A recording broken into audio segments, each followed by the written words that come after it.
사회 구성원 절대 다수가 직장에서 일하는 사회를 고용사회라고 부릅니다. 우리나라의 고용사회는 그 역사가 약 50년에 불과한데요. 고용사회가 시작된 때는 100년 전 자동차왕 헨리 포드가 미국 디트로이트에 포드 자동차 회사를 설립하면서부터입니다. 대량 생산 체제의 제조업이 가져온 고용사회는 최근 자동화와 신기술의 등장으로 그 기반이 붕괴하면서 몰락해가고 있는데요. 일자리가 줄어들고 직장이 사라지면서 고용 창출이 국가의 최대 과제가 된 지금, 우리는 무엇을 준비해야 하는 걸까요? 오늘 한 권의 책은 고용사회 몰락이 가져오는 새로운 세상을 보여주며 이 낯선 세상에서 성공하는 법칙을 제시하는 미래 예측서, 지금까지 없던 세상입니다.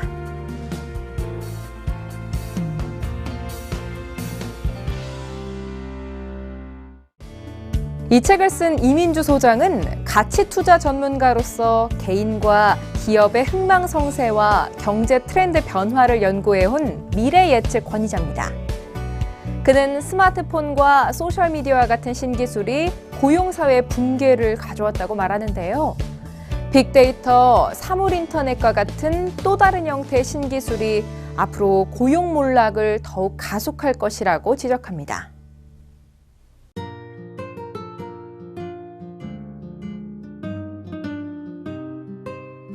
이 세상을 바꾸는 주요 원인은 신기술인데요. 그간의 신기술은 아주 많이 쏟아져 나왔지만은 인류 역사에 영향을 전혀 미치지 못한 신기술이 있는가 하면은 인류 역사의 패러다임 자체를 바꾸는 신기술도 있습니다. 예를 들면 안경, 그러니까 제가 쓰고 있는 안경은 신기술이긴 한데 그러니까 인간의 시력을 확장시켰죠. 그런데 이 안경은 인류 역사를 전혀 바꾸지 못했습니다. 왜냐하면 인간의 눈 위에 있는 안경 외에는 다른 분야로 전혀 적용이 안 됐습니다. 그런데 조금 후에 나온 제임스 화이트의 전기기관, 이건 인류 역사를 상당한 정도로 바꿨습니다.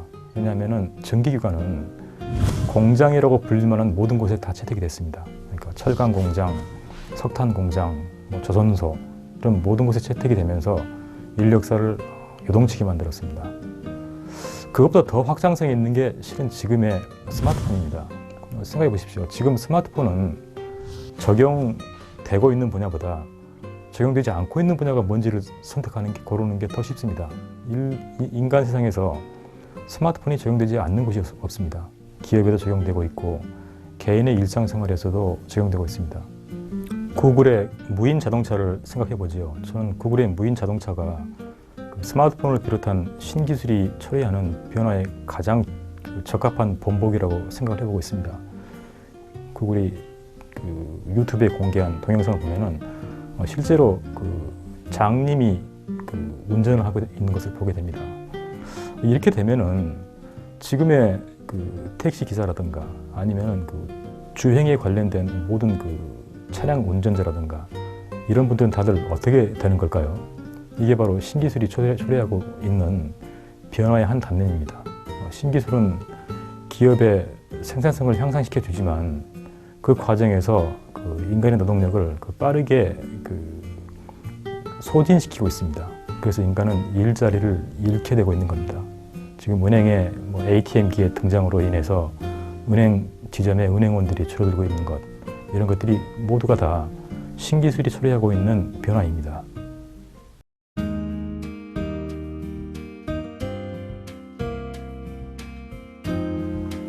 지금의 고용사의 주인공인 직장인도 여전히 중요한 역할을 하게 될 것입니다. 앞으로 기업은 세상을 움직이는 주요 동력이 될 테고 그 기업에서 함께 일하는 직장인도 역시 보람 있고 큰 성취감을 느낄 수 있는 직업일 겁니다. 그렇지만 다가오는 새로운 세상은 거기에 못지않게 좀 더 다양한 삶의 형태가 등장할 것입니다. 대표적으로 창작자와 창업가, 이 두 그룹이 상대적으로 빛을 보게 될 것입니다. 창작자는 제가 말씀드리는 창작자는 단지 글을 쓰는 작가가 아니라 피겨 스케이팅 선수, 그다음에 드라마 작가, 영화 배우 이런 분들도 포함하는 겁니다. 이런 분들은 앞으로도 크게 많은 성취를 할 수 있는 분야입니다. 왜냐하면 신기술이 이런 분들이 만들어내는 창작물을 소비시장을 지구촌 단위로 확장시키기 때문입니다. 예전에는 신기술이 등장하지 않았을 때는 예를 들어서 가수는 자기의 목소리가 도달할 수 있는 범위가 바로 소비시장이었는데 이제는 신기술의 발전, 음악기술의 발전으로 전 지구촌이 소비시장이 된 겁니다. 그래서 재능이 있는 창작자는 앞으로 큰 보상이 주어지는 시대가 될 것입니다. 창업과도 마찬가지입니다. 창업과는 예전에는 직장인에 비하면 리스크가 높은 직업이었습니다. 그런데 직장인의 고용 불안정성이 높아지면서 상대적으로 창업과는 좀 유리한 환경이 됐습니다. 게다가 최근에 정부에서도 일자리 창출의 수단으로 창업을 장려하고 있습니다.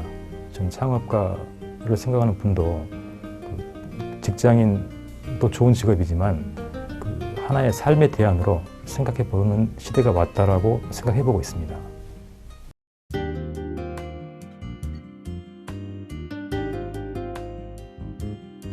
직장인은 무엇보다도 창의성을 갖고 업무에 임해합니다. 단지 내가 급여를 받을 뿐이다 라고 생각해보다는 내가 이 직장, 기업을 위해서 무엇을 할 것인가 이걸 생각해 볼 필요가 있습니다. 우리 회사가 가지고 있는 업의 본질을 생각해보고 이 업의 본질을 바탕으로 앞으로 나가야 될 새로운 방향 그리고 신사업, 유망 분야를 잘 탐구한다면 회사에 큰 기여를 할 수 있고 취업경제로서 아주 보람 있는 인생을 누릴 것이라고 생각합니다.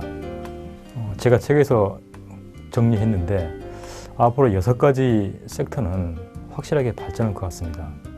금융 섹터, 그다음에 자동차, 소비재, 그다음에 의료 및 제약, 그다음에 서비스 이런 6가지가 앞으로도 유망한 섹터라고 생각합니다.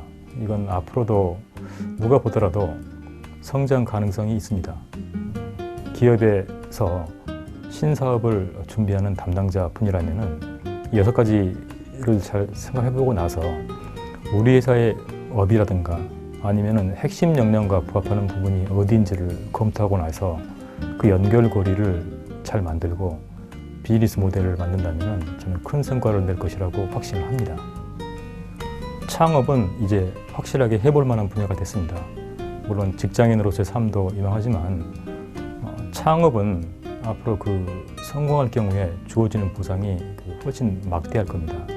최근에 로겐롤, 그러니까 김기사를 개발한 로겐롤의 박종환 대표 같은 케이스가 대표적인 케이스입니다. 특별하게 학벌이라든가 이런 것에 관계없이 성취에 따라서 정당한 보상을 받는 그런 곳이 될 것입니다. 저 역시 창업가이기도 한데 많은 것을 겪었습니다. 직장인 말고 창업가의 길을 선택하는 데는 아주 많은 준비가 필요합니다. 생각보다 훨씬 더 많은 시간이 필요하고 꼼꼼한 사전조사가 필요합니다. 제가 책에서 8가지 창업의 성공 조건을 요약했는데 그 부분을 주목하시면 좋은 결과를 맺을 것이라고 확신합니다. 지금까지 없던 세상 이 책은 우리가 겪고 있는 위기의 본질이 무엇인지를 파헤치며 이에 필연적으로 동반하는 기회를 흥미진진하게 탐색하며 미래의 풍경을 보여줍니다. 다가올 미래, 누구도 대체할 수 없는 나만의 경쟁력을 갖추고 싶은 분이라면 이 책에서 이민주 소장을 만나보면 어떨까요? 그가 여러분에게 미래 생존과 미래 신사업을 위한 지침서가 되어줄 겁니다.